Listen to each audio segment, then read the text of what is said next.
Y con esto quiero invitarlos a ver entonces la primera parte de este especial de fin de año de Cara y Sello, con un extracto del debate entre tres exministros. Hicimos, recordarán, un especial Consejo de ex primeros ministros en Cara y Sello.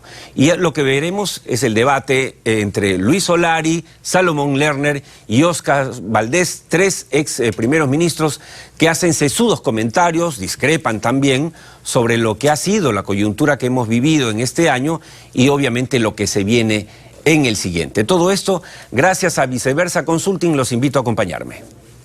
Paz social, equilibrio ambiental, inversiones seguras. Para alcanzarlos, usted cuenta con un equipo multidisciplinario y de alta experiencia en asuntos sociales, medio ambiente, comunicaciones y redes, seguridad y salud ocupacional, asuntos legales y permisología. Desde hace 19 años, Viceversa Consulting, Gerencia Soluciones. Vamos a empezar entonces de frente a tocar los temas que hoy nos convocan. En principio, quería preguntarle al doctor Solari. El presidente Vizcarra ha dicho que no tenía otra alternativa que cerrar el Congreso debido a la oposición de los fujimoristas y apristas. ¿Esa era la única alternativa que tenía el presidente Vizcarra? No, la alternativa era hacer una negociación profunda, poniendo al Perú primero para que esto no se convierta en un caos, ¿no?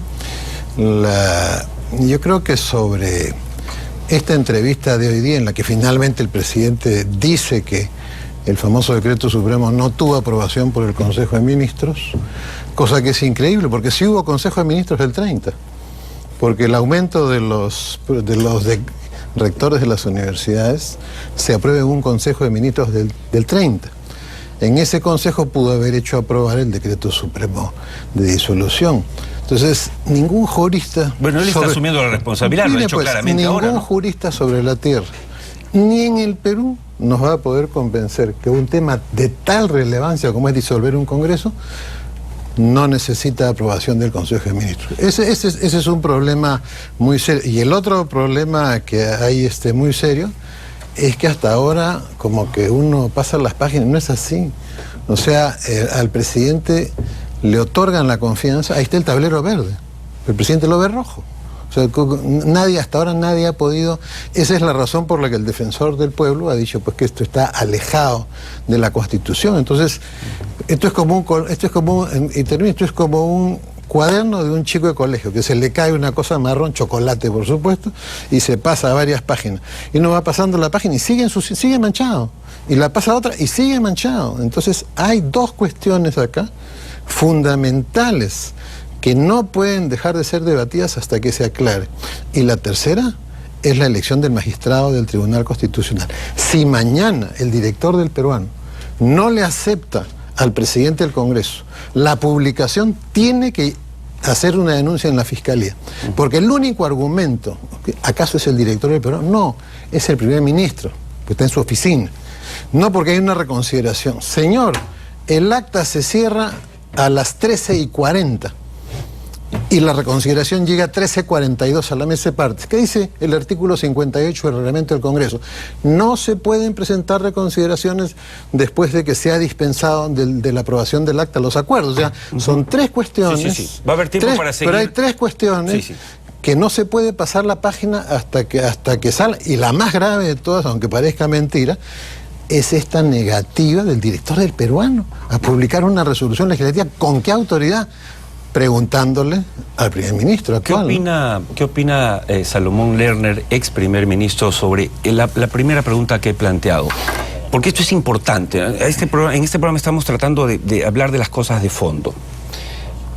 ¿Había alternativa o realmente el presidente Vizcarra estaba obligado a tomar la decisión que tomó? Bueno, creo que hubo todas las negociaciones del caso, sobre todo cuando él presenta el 28 de julio las elecciones anticipadas. Estas fueron archivadas en una subcomisión y ratificadas en la Comisión de Constitución. Sin embargo, hubo esas tratativas con diferentes grupos políticos para tratar de que vaya al Pleno esta situación y se pueda lograr algún tipo de entendimiento. Entiendo que no solo... Yo no soy abogado, Óscar, tú me invitaste a este programa con la mira de ver el futuro del país. Lo del pasado, yo la verdad no tengo los argumentos jurídicos para poder defender o atacar. Creo que hay hechos concretos, si ya están realizados. Hoy ya tenemos un proceso por delante, que son las elecciones del 26 de enero. Tenemos por delante una situación interesante en la política peruana. Ojalá que muchas de las cosas planteadas en estos últimos años de la reforma judicial, de la reforma política, este nuevo Congreso las pueda llevar adelante y las pueda aprobar, para que a partir del año 2021 podamos nosotros justamente construir todos juntos un país en la cual tengamos prosperidad y tengamos sobre todo cosas que no se han llevado a cabo en los últimos años, que es planificación de un proyecto hacia adelante del Perú por los próximos 15 a 20 años. Mi pregunta no fue legalista ni jurídica, sino política, y usted está respondiendo a esa pregunta, lo cual me parece bien. Efectivamente, yo no los he convocado, con todo respeto, para hablar de eso, porque nos quedaríamos días, sino para hacer el análisis político. Pero veo que usted cree que lo que hay que hacer es realpolitik y para adelante. Por supuesto, yo creo que ya están las cosas hacia adelante, para el futuro, así las veo yo, por lo menos, sí. Y creo que el presidente tendrá que ahora comenzar a construir un sistema en el cual en los próximos 18 meses pueda abocarse a estos temas fundamentales de lo político, de lo judicial,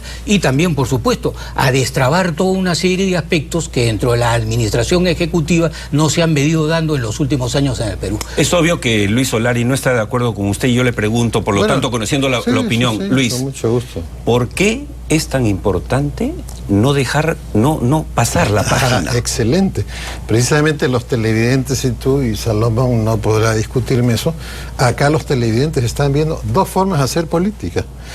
Los hechos consumados, vamos para adelante, y yo considero que la política, la verdadera, la realpolitik, tiene un mandato universal, que es la fidelidad a la verdad. Tú no puedes hacer algo mintiéndole a la gente. Y esto es una mentira. O sea, aunque tengas el 84% de aprobación, aunque el 70% de la gente diga que has obrado constitucionalmente. Bueno, decir es una cosa, haberlo hecho es otra, ¿no? O sea, definitivamente, acá yo tengo. Acá está. ¿La encuesta no legitima al presidente Vizcarra y su decisión? Uy, eso es lo que todos los dictadores han hecho, ¿no? Usar encuesta. Vamos a precisar por qué cosa es lo que dice Del Solar en el Pleno, porque todo no se ha olvidado. Mira, Del Solar dice: acabo de presentar un proyecto de ley ante este Congreso por el cual, en nombre del Consejo, hago cuestión de confianza. Él hace cuestión de confianza por el proyecto de ley. No hace cuestión de confianza por el procedimiento. El proyecto de ley para cambiar el procedimiento. Y obviamente le dan la confianza. No entiendo, pues, no creo que el señor Vizcarra sea el único. ¿Cómo él será el único daltónico? Tú no eres daltónico, me consta. No, yo no soy daltónico, porque tampoco no soy un tipo que cree en el espíritu de que si te adelantan ya con ese mismo proyecto en el cual están presentando ellos para poder discutir la confianza, te adelantan el voto de uno de los que van a ir al Tribunal Constitucional. Mira, el tablero, eso es una falta de respeto al presidente de la República. El tablero estaba verde, totalmente verde, aprobando la confianza. No, la confianza es en la tarde. En la mañana nombraron a Gonzalo Ortiz de Ceballos Olachea. Entonces, por favor, Lucho, no me vengas con hechos consumados en la tarde. En la mañana. Salomón, ¿usted sí cree en la denegación fáctica? Claro, ok. Por supuesto. Que no está en ningún sitio, pero bueno. Aunque no está efectivamente en la Constitución. Vamos a suponer que el decreto supremo está dado de acuerdo a ley. Eso rige a partir del segundo del martes primero. Pero hasta las 12 de la noche del lunes 30, el Congreso actuó de pleno derecho. Y la elección del magistrado en la mañana es de pleno derecho. Y la única razón por la que se está queriendo bloquear esa elección es porque hay una reconciliación falsa, presentada después de que el acta fue avalada. Yo lo que decía muy bien Salomón, no los he convocado para hablar del tema jurídico, porque evidentemente hay mucha discusión. No es un tema jurídico. Sino para analizar el tema político y lo que puede pasar. No es un tema jurídico, es político. De acuerdo. Porque si el tablero es verde y te cierran el Congreso porque alguien dice que es rojo, alguien está mintiendo.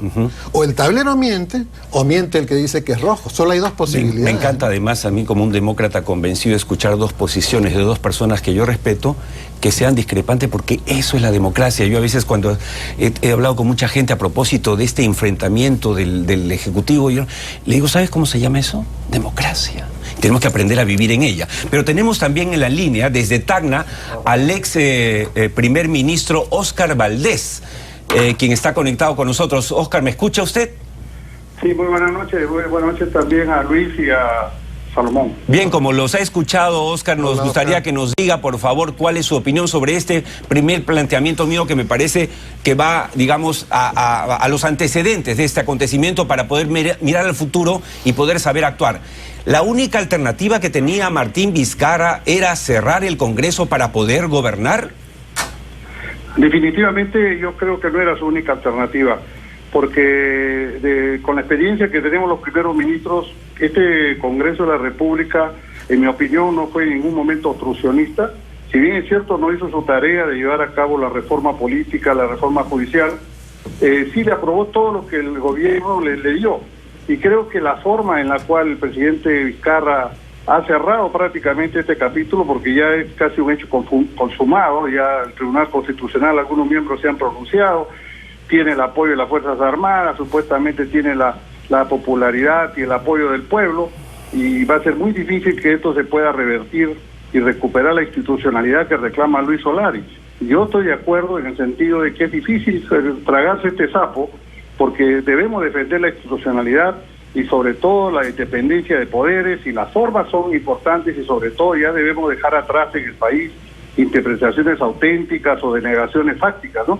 Entonces, en eso yo creo que, si bien es cierto, ya el hecho está consumado, y comparto la opinión de Salomón, que tenemos que ver qué pasa en el futuro y cómo lo arreglamos, porque la justicia tendrá en su momento que juzgar al señor Vizcarra por esta actitud beligerante que ha tenido siempre de confrontación, a pesar de que cuando él inició su periodo dijo, señores, se acabaron las confrontaciones, pero no fue así, se incrementaron. Entonces creo que ese es un tema que tenemos que verlo en dos partes, ¿no? La primera parte, decir, bueno, ya, hay todos estos errores de forma, eso lo verá la justicia, tendrá que en su momento rendir cuenta, señor Vizcarra, pero ¿qué hacemos con el país de acá para adelante? Se nos vienen unas elecciones y seguro son temas que vas a preguntar después. De acuerdo, manténgase por favor en la línea. Quería preguntarle a Luis Solari, ¿no es el sueño, ya sé que no es el suyo, Luis, ¿no es el sueño, no vendría a ser el sueño de cualquier primer ministro no tener oposición? Despertar un día y decir, Dios mío, no tengo oposición, lo cual va a pasar ahorita o está pasando en los próximos meses. Y no podríamos, por lo tanto, termino mi pregunta para trasladarla luego a Salomón Lerner, ¿no podríamos entonces estar ante la posibilidad de un gobierno exitoso, de una velocidad inusitada en el desarrollo de los proyectos del Estado?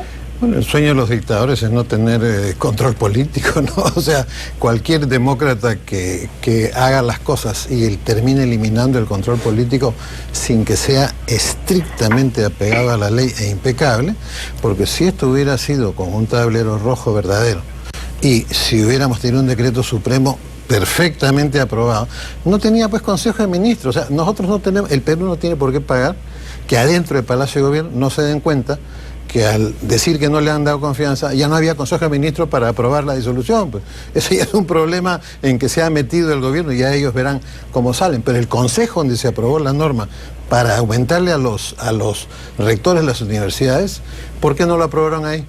Porque la mayoría de los ministros no estaban de acuerdo, pues digamos ya las cosas ciertas. Entonces, si todo hubiera sido impecable, todos estaríamos tranquilos, estaríamos acá con Salvador viendo cómo construimos el Perú para el futuro, pero con Salomón, discúlpame, y contigo y con todo el mundo. Pero como las cosas no han sido así, hay que ser, mira, no se puede construir una justicia en una democracia, que es la razón de ser de la democracia, sin estar apegado a la verdad. Y uno no se apega a la verdad cuando se distancia de lo que debe ser hecho y comienza a hacer lo que quiere, sus deseos. Creo que estamos en una situación así. De acuerdo. Señor Lerner, repitiendo la pregunta, ¿usted ve con optimismo? ¿Cree usted que ahora que no hay esa piedra en el camino que significaba el APRA, uno de sus representantes va a estar aquí en el siguiente bloque, el ex primer ministro Jorge del Castillo, y el fujimorismo no dejaban que este gobierno trabajara? Bueno, lo que creo es que indudablemente hay que ser democrático y hay que llevar todos los proyectos del Ejecutivo al Congreso, discutirlos con ellos. Creo que es un poder del Estado y creo que coincido en que no es una facilidad que se le está dando al gobierno, ¿no? Simplemente creo que va a haber un periodo muy corto, que van a ser estos 120 días, estos 4 meses, y luego pensamos que el próximo Congreso tendrá que abocarse a las tareas de fiscalización del Ejecutivo. Entonces no creo creo que sea una facilidad, creo que simplemente es una cosa temporal dada por estas circunstancias que han ocurrido. A ningún primer ministro le podría facilitar que no exista un Congreso. Eso sería realmente un gobierno autoritario, dictatorial, que no tenga un Congreso que le esté fiscalizando. Por lo menos en la labor que nosotros lo hicimos constantemente, en constante y permanente. Entonces, ¿tú estarías de acuerdo que el peruano debe publicar la resolución legislativa, no? No, yo no soy abogado, Lucho. ¿Te das cuenta? Y me extraña que tú seas un médico y estés tan metido en la cosa legal. Bueno, sí, yo soy ingeniero, yo soy ingeniero y no puedo meter en la cosa legal. Para eso tengo asesores, Bueno, no, acuérdate, la discusión siempre es saludable. Es que el doctor Solari no se acuerda del 2001, cuando él estaba con Toledo, ¿no? Trabajando todo esto, y también se hicieron pues una serie de traspieses en la cosa legal y para llegar. En pleno gobierno y tú te quedaste. No, yo no me quedé, me fui también. Me fui también. No estuve en el gobierno de Toledo. Por favor, está con nosotros el ex primer ministro Óscar Valdés. ¿Qué opina usted, Óscar, sobre esta coyuntura que se viene? ¿Usted cree que el no tener Congreso, el no tener a la señora Bartra torpedeando todos los proyectos, según el presidente del gobierno, no tener a los apristas parándose y deteniendo proyectos, podría hacer que estos 4 meses sean el sueño dorado de cualquier gobierno? Bueno, el temor que tenemos todos es que qué va a hacer el señor Vizcarra en estos 4 meses, que va a tener la libertad mediante decreto de urgencia de hacer cosas que realmente no ha hecho en el pasado. ¿Qué podemos esperar de este Parlamento de año y medio? ¿Qué clase de personas se pueden lanzar a hacer su campaña, a postular para durar año y medio en el cargo? ¿Qué espera usted de ese Parlamento? No se va a presentar la gente que quiere estar 5 años. Y esto será un desafío para quienes no quieren pues que en el Congreso llegue pues el sarro de la política peruana.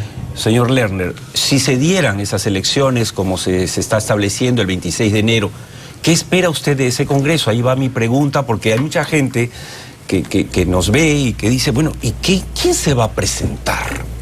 Bueno, yo creo que los partidos políticos, 24 partidos políticos inscritos, tienen el deber de presentar candidatos. Espero que cada uno de los partidos pueda elegir a los mejores ciudadanos que crean ellos que pueden representar en estos 18 meses a unas reformas importantes que se puede hacer. Además, yo creo de que hay una tarea por delante del presidente Vizcarra, es volver otra vez a negociar con todos los grupos políticos para tratar de lograr ciertos consensos. Y para eso hay políticas de Estado que el presidente, creo que en estos 18 meses que le queda de gobierno, debería dejar para el bicentenario políticas de Estado que sean cosas que se trabajen conjuntamente entre todas las fuerzas políticas del país en consenso sobre temas tan centrales como la anemia, como la desnutrición, como la infraestructura, destrabar los proyectos de infraestructura tan importantes que se requieren en el país, temas como políticas públicas en salud que son tan necesarias, es decir, muchas tareas que tenemos todos que dar nuestro brazo y consenso para salir adelante en el país. Señor Valdés, la pregunta que le voy a repetir a sus colegas aquí presentes, por favor, en breve, ¿qué es lo que debería y no debería hacer el presidente Vizcarra con su primer ministro en el próximo año y medio de gobierno? Bueno, definitivamente, ya consumado el hecho, el presidente con su Consejo de Ministros tendrán que revisar, hacer un análisis retrospectivo de qué cosas fallaron en su gestión en el tiempo que tiene de experiencia, y reprogramar todas las actividades, destrabar todos los proyectos que hayan, enfocarse en los problemas que todos los peruanos ya tenemos identificados plenamente, ¿no? Y el tiempo que van a tener los parlamentarios va a ser muy corto como para poder fiscalizar y cumplir sus 3 funciones, que es legislar, representar y fiscalizar. De acuerdo. Señor Valdés, muchas gracias. Muchas gracias a ustedes. Hasta cualquier momento.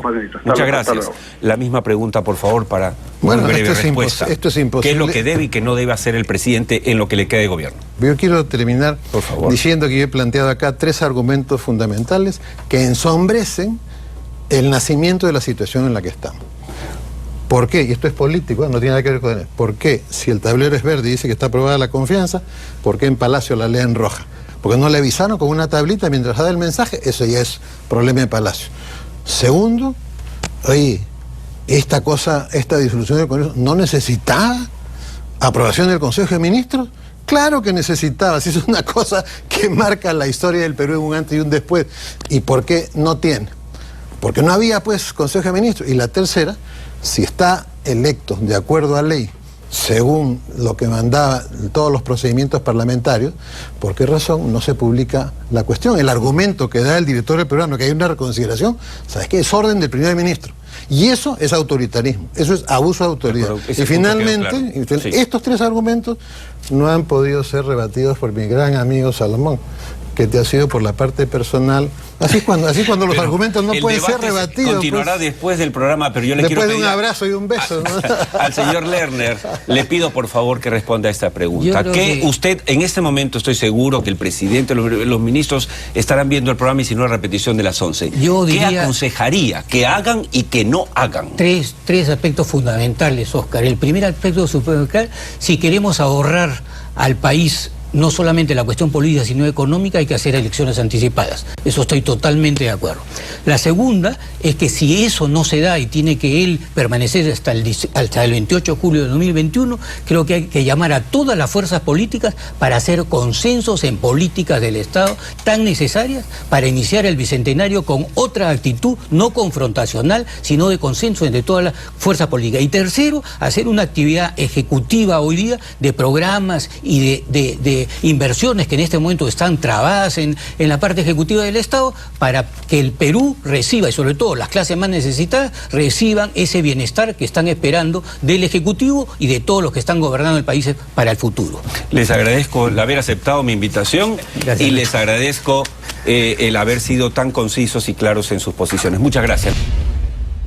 Y esto, amigos, fue el debate en la edición especial de Cara y Sello que titulamos Consejos de ex primeros ministros en Cara y Sello. Muy interesante. Todo lo que han dicho, reflexiones que vale la pena tomar en cuenta al gobierno actual, obviamente. Estaba viendo con ustedes este debate y me caí en cuenta que este año, fíjense ustedes, hemos tenido 3 primeros ministros en el Perú. Empezamos el año con César Villanueva, que está de capa caída, ya sabemos, investigado, en prisión, tema bastante complejo. Pasamos a Salvador de Solar, Don Panta, le decían algunos.